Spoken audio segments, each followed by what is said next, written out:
The following is a reading of a letter from Randolph Barton to John Gallatin Paxton, who was General Paxton's son. The letter was dated from Baltimore, Maryland, September 14, 1885. My recollection is that in the summer or September of 1862, your father, who up to that time had been a member of the staff of General Stonewall Jackson, was by that officer appointed to the command of the Stonewall Brigade. General Winder, its last commander, having been killed at Cedar Mountain. I was a brevet second lieutenant in Company K of the 2nd Virginia Infantry, Stonewall Brigade, during the winter of 1862-1863, and your father, Elisha Franklin Paxton, was at that time acting brigadier general. Early in 1863, upon the recommendation of Mr. Henry K. Douglas, your father detailed me to act as Assistant Adjutant General of the Brigade, and about March or April of 1863, I left my company and went to his headquarters. A little later, the Confederate Congress confirmed his appointment as Brigadier General, and thereupon, although he did not positively tell me that he wished me to remain with him permanently, he suggested that I should supply myself with a horse, which I took as a hopeful sign of my promotion.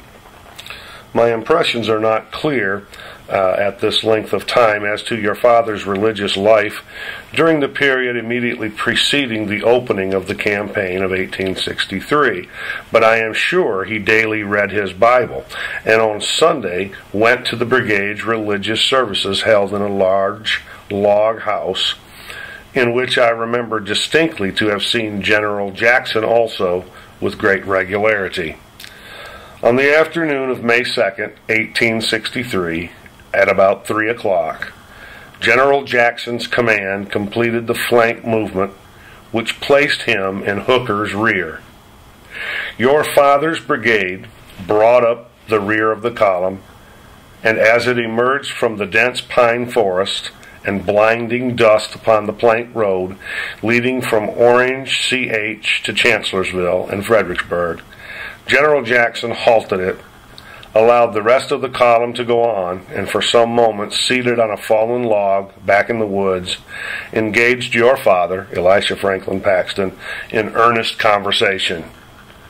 General Jackson then rejoined his column, and your father formed his brigade across the road, about evenly divided by the road, and with his staff advanced down the road some few hundred yards.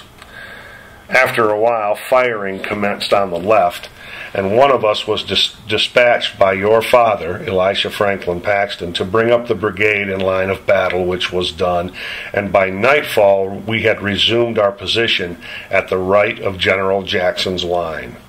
The enemy had been completely surprised by the advance on our left, had fled in great confusion, and our brigade had been very slightly engaged. We spent the early hours of that night on the roadside shifting positions. Finally, about 1 o'clock the next morning, we got into the line of battle not far from the enemy.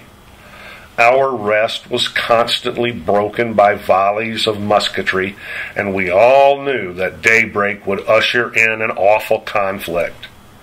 I was close to your father, Elisha Franklin Paxton, all this time, as my duty required, and recall now with vivid distinctness the fact that he was dressed in a handsome gray suit, which he had only a day or so before been received from Richmond, having on its collar the insignia of a brigadier general. Perhaps the wreath was not on the collar, only the stars, one of your father's characteristics being aversion to display. By the very first dawn of day, when with difficulty print could be read, your father, Elisha Franklin Paxton, opened his Bible, a thick, short volume, probably gilt-edged. He read for some time, and as the sound of approaching conflict increased, carefully placed the Bible back in his left breast pocket over his heart. In a few moments, a staff officer from General Stuart, who had succeeded General Jackson, hurried us to the right of the plank road, and we were immediately engaged in a terrific battle.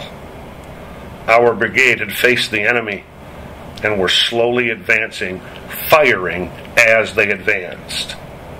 I was within a foot or two of your father, Elisha Franklin Paxton, on his left. Both of us were on foot and in the line of our men. Suddenly I heard the unmistakable blow of a ball. My first thought that it had struck a tree near us, but in an instant your father, Elisha Franklin Paxton, reeled and fell. He at once raised himself with his arms extended, and as I bent over him to lift him, I understood him to say, "Tie up my arm," and then he died. Some of our men carried him off.